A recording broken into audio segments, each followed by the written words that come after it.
Hello, welcome to my channel. So today I have another silly sculpting video for you, and today's sculpture is going to be real cute. I'm already so excited to show you. As you can see, I'm starting out by digitally drawing today's design, and it's going to be a wonderful little whale. I bought one of these things that you can put on your Crocs, I don't know what you call them, and it's a little whale, so it was kind of the inspiration for this little guy, even though, of course, I added a lot of derpy details to it. I gave him some big spines on his back. I have done that for all my sculptures so far. Well, I've only made two up until now, but they both have it as well. And I don't know, it gives him this kind of cute monster vibe, and I'm all for that. I also gave him an underbite and some big teeth to make him look extra derpy. I know this is not correct whale anatomy, but I'm valuing cuteness over anatomical accuracy here, so whale experts, please forgive me. Oh yeah, at that point I tried giving him some eyebrows, but they looked so stupid on him. Imagine seeing a real whale with these big bushy eyebrows. That would be funny. Anyway, no eyebrows for Waldemar. Oh yeah, that's his name by the way. Waldemar. It's funny because Wal in German means whale, but for some reason I wrote Waldemar with a double A, even though you don't write Wal or the name Waldemar with two A. I don't know, that's on me. But I can't change it now. I mean, he's already gotten used to his name, and Waldemar doesn't like change. He clearly doesn't have more than maybe 2 brain cells. Actually, this wasn't even my first design. I drew Waldemar before, looking kinda different, but I forgot to press the record button, so I had to start over. But I'm actually really glad that happened, because the new design looks so much cuter. Oh, there he goes. Bye bye, Waldemar. See you soon. Okay, let's start bringing this cutie to life, shall we? First, I'm getting out my cheap gardening wire to make a basic armature for my sculpture. Having a wire structure makes the sculpting process a lot easier for me, and it gives me some extra stability so Waldemar doesn't fall apart. I'm trying to get the shape and size roughly right so that he fits in with my other characters. It doesn't need to be perfect by any means. We can fix a lot later with hot glue and clay, obviously. As you can see, I'm twisting the wire to make it a bit more stable and durable. I don't want to take a thicker wire because it's really hard to bend, so this is a technique that really works well for me. In the beginning, I'm not thinking of it as a 3D object, I'm rather trying to get a flat structure going first. And then I'm making it more 3-dimensional later. This is especially helpful with more complex designs, but Waldemar doesn't have a lot going on, so making the armature was really quite simple. Here you can see me trying to connect the different pieces of wire. I'm trying to not use too many individual pieces because the ends are often really sharp, and I've hurt myself with the wires so many times already, so I'm trying to keep the chances of injury as low as possible. Also, bending the ends of the wire inwards and later covering them with hot glue really helps. I had to learn that the hard way. I'm attaching one more twisty wire thingy to the end of his tail. No, that can't be the right word. Tail. Let me look that up real quick. Whale anatomy. Okay, so it's called penduncle? Penduncle? I don't know how to pronounce that. Anyway, you know what I mean. I'm adding his back fins is what I'm trying to say here. Now that the 2D wire structure looks good enough, I'm gonna take some aluminum foil to make him nice and round. I'm pressing the aluminum foil together firmly so that it holds his shape even when I'm sculpting on top later. I'm adding more and more until it fits snugly into my armature. Then I'm also covering his penduncle? No, I hate that word so much. His tail. Let's say tail. I'm also covering his tail in aluminum foil, just so that I don't have to use as much clay on top, which would take ages to dry completely. His fins I'm leaving like that. They're gonna be quite small anyway, so just sculpting onto the wire will be easier here. Then I'm heating up my trusty hot glue gun so I can connect the wire and the aluminum foil together a bit better. While I'm waiting for my gun to be ready, I'm making the basic shape of his, what do you call these now? Pectoral fins. Now that's a nice word. I'm making the basic shape for his pectoral fins, which I'm gonna glue onto the side of his body. I swear, you don't know how hard it is to make this voiceover in English, and bear in mind I've spent over a year abroad only speaking English, and still I have to record most sections at least 2 to 3 times to get it sounding good enough. So I'm sorry for my accent, but as a German, speaking English quickly and clearly can be brutal. Alright, less complaining. I think this is good enough for our armature, so we can already start adding clay. I love when we can finally start adding clay, but Valdemar has such a simple shape that making the armature was super quick and easy anyway. Okay, so first I'm just adding a thin layer of clay over the whole thing and then slowly building it up, smoothing the surface out as I go by adding a bit of water to it. Again, this doesn't need to be perfect. I sand most of my characters when they're dry, which I find a lot easier than trying to make them perfect right away. I'm also sculpting his cute little back fins.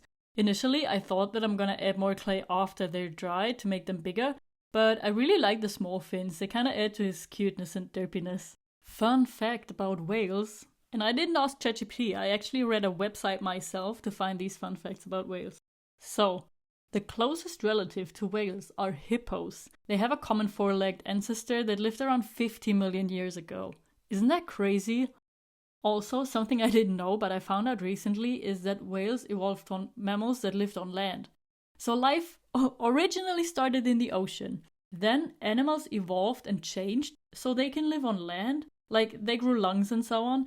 And then these mammals went back into the ocean and lost their feet or whatever to grow fins again. And now there's mammals with lungs that can hold their breath for an hour or so to live underwater. I didn't know that whales evolved from animals that lived on land. I think that's so crazy. Maybe that's just common knowledge and I'm stupid, but I didn't know. So if you didn't know either, you're welcome. You can brag about your whale knowledge now. As you can see, I added this clay spaghetti onto his face to form his lower jaw. As I already said, I wanted him to have an underbite. Oh, look at that! Valdemar is already alive, he's trying to swim away. Next, I'm adding his spines. To make them adhere better to the already dried clay, I'm just adding a bit of water and then pressing each spine on firmly and smoothing the edges out with my silicone tool. Alright, I think we have time for another fun fact here while I'm adding these spines. Okay, here we go. Some whales, for example humpback whales, create complex songs that can last for hours. Entire whale populations share and gradually change the same song over time. Their songs can travel hundreds of miles underwater. Now that's wild, and I bet you didn't know that. Well, actually, maybe you did, but I for sure didn't. When I was done adding the spines, I looked at my reference again and I realized that the one spine on top of his head looked really big and I didn't really like it. So I decided to add a smaller spine in front of it, like sort of on his forehead, and I think that actually made it look a lot better. After that was done, it was time to add more details to his face, so I gave him these oval-shaped eyes and then I added his teeth. Since making my last sculpture, Eberhard, I am obsessed with adding crazy looking teeth to my sculptures. I think it looks so cute and funny. So obviously Valdemar is getting some obnoxious teeth. And if I'm not mistaken, I think this is it for the sculpting and we can start the painting process now. I'm just taking some time to smooth everything out as good as I can, making sure everything is attached together, and then I can let it dry completely for a few days. Sometimes while drying the clay starts cracking in some places. I don't really know why that happens, but I just patch it up with more clay, let it dry for a day, and that seems to do the trick most of the time. Sometimes I'm lazy, so I just patch the cracks with some super glue, and that seems to work fine as well. Anyway, let's stop talking about cracks and start talking about paint! Oh well. I decided to paint Valdemar in a kind of muted purple. I didn't want the colors to be too saturated because his design is already kind of out there, you know what I mean? So I thought I could tone it down a bit with the colors. I always have such a hard time mixing the right color with acrylics. I'm usually a oil paint kind of gal, which tends to dry the same color that it is when it's wet. But acrylics tend to dry a lot darker when they're dry. What? But acrylics tend to get a lot darker when they're dry, so it's really hard to remix a color for fixing mistakes because you kind of have to guess how dark it's gonna get, you know what I mean? Anyway, I just wanted to say that I had to adjust the purple because it dried way too dark for my liking, but then it turned out kind of perfectly, so that's that. Thanks for listening to my TED Talk. Blah, blah, blah. That was too much, I'm sorry. So I painted his spines in a nice sunflower yellow. At that point I didn't realize that this is different to my reference drawing. I made his spines alternate between yellow and off-white, but I realized my mistake only when I'd already done like 5 layers of this yellow, and I kinda liked it more like this anyway, so I didn't bother to stick to my reference. Yellow is often such a transparent color and it takes so many coats to get it to be opaque. I think I did 5 coats in total.